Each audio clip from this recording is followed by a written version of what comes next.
He told me on the phone 35 minutes.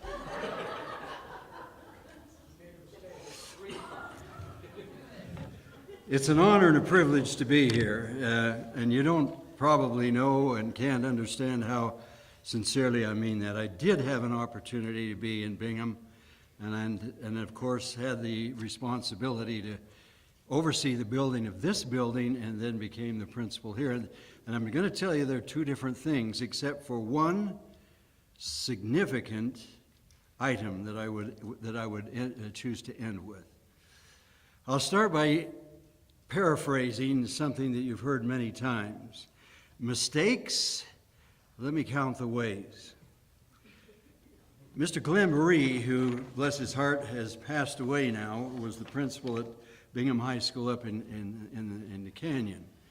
And he had, before he was assigned to Bingham High School, he had the responsibility of building this building, of which I took over.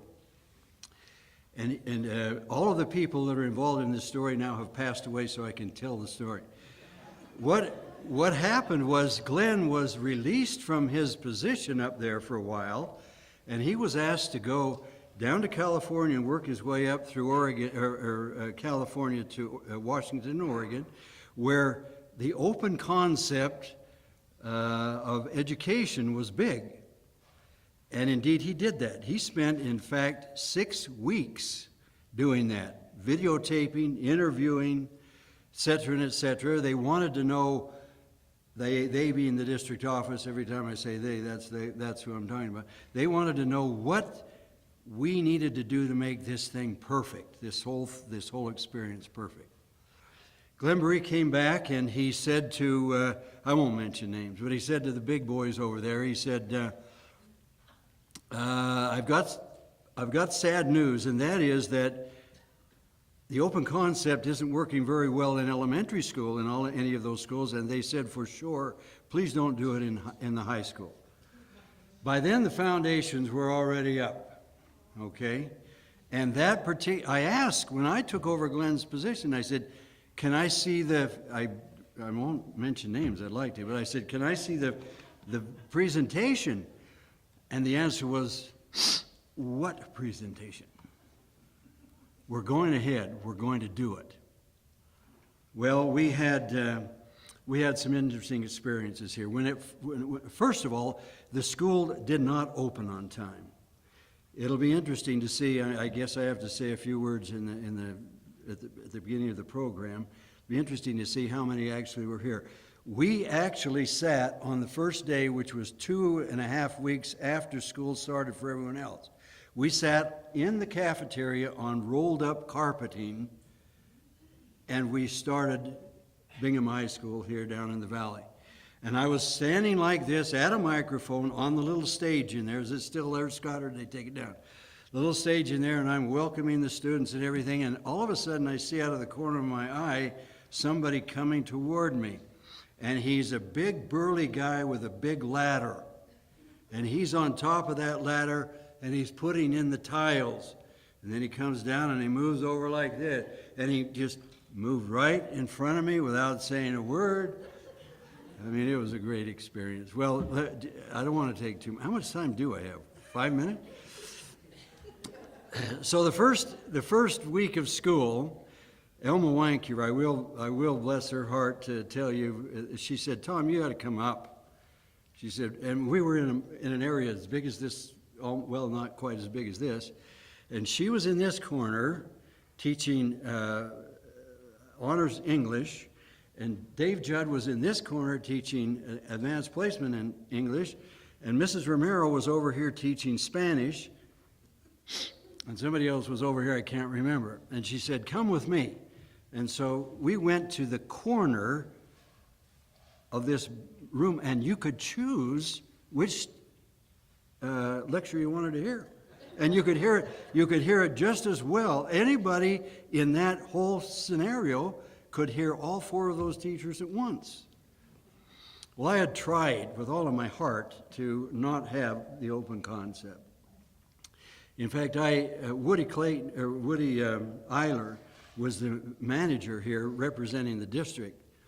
And Woody, I'd go to Woody and I'd say, Woody, this can't work. I mean, I don't know how many changes we made just between Woody and I with the architects. And one day, Raymond Wittenberg, who was had Bob Day's position at that particular time, he called me in and he sat me down. He said, Tom, he said, the amount of money you're costing the district making these changes in that building, he said, most of them cost more than your annual salary. And you've got hundreds of them. Need I say more? Well, I stopped making changes at that particular time. Anyway, we had the high bar going around here at the top used to be the top, and it was open. And you young people can just imagine, I think, what kinds of things were said into this open area and what kinds of things were thrown into this open area. The big hallway that you saw, I tried to get them to fill this in with classrooms. I tried to get them to fill the hallway in with classrooms. No, the big hallway, the first day it was open with carpeting, one of my wonderful students from the old school, and Larry will probably remember him, the motorcycle guy, he took a challenge from the rest of the student body. If we open these doors and you get a run through those doors and down the hall and out there, we'll pay you X number of dollars. No problem. Except that he chickened out when he got about halfway down. And he was roaring right down that hallway, hit the brakes, burned the carpet. I mean, I could go on and on and on with stories.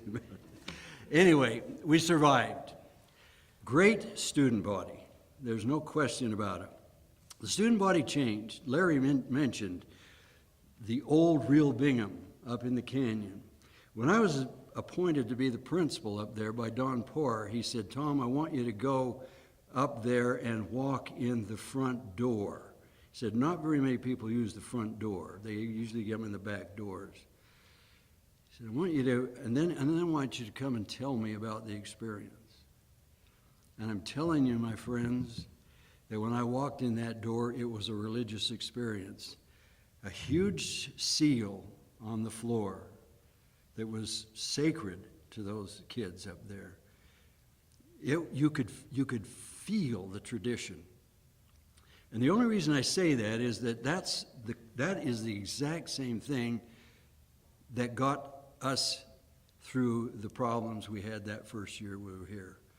The Bingham High School kids were then and still are, in my estimation, the greatest students in the Salt Lake Valley. There's no question about that. Just wonderful, wonderful people. Well, I could go on. Everything that, bless the district's heart, everything that was purchased for this school was a white elephant, something that was given as a bid to the district because nobody could get rid of it for 10 years. The electrical system was based out there on some antiquated new system of heating the building. And one night I was sitting in my office in there and I thought we were bombed. Well, we really were. It's a humongous tank of oil that somehow generated electricity, and it blew up. And flames, you just can't believe it. I mean, everything. The chairs that you see in here are all second generation purchases because the first generation broke when the kids sat in them.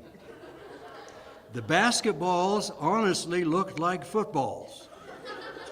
I mean, I could go on and on and on. Anyway, I'm taking too much time already, but I would just end by talking to you about that tradition, about the sacredness of education for the 99% of Bingham High School students. The SBOs, by the way, I was telling Ray Jensen, each one of you stood up and said, I'm SBO for, when I was appointed the vice principal at Hillcrest. That's where that came from. I want you to know that for what it's worth to you. And I know it's not worth anything.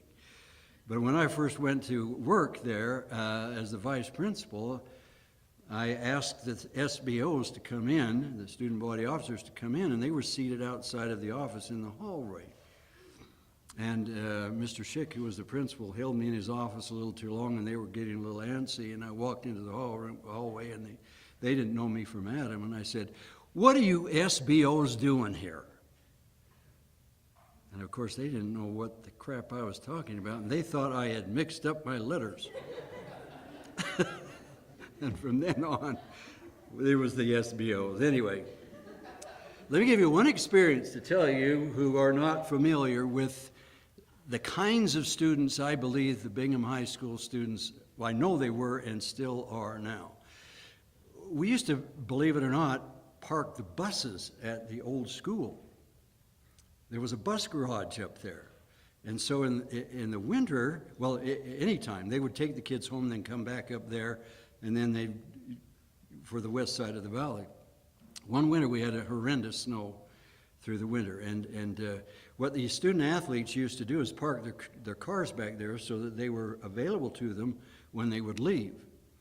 And the buses were having a hard time getting in there because of the horrendous amount of snow. So I got a call from the bus garage, and they said, Dr. Owen, you've got to tell these kids not to park back there. So I got on the intercom, and I said, please don't park back there. And then I said to Val Farnsworth, my assistant principal, I said, let's you and I get here at 5 o'clock in the morning and make sure that those who are forgotten or didn't hear the announcement don't park back there. Do you know how many students I had come back there and park that morning? That many. That's the kind of kids Bingham High School students are. I love them. I love this school. I love each of you I worked with, and I even have fallen in love with you SBOs. Thanks for having us.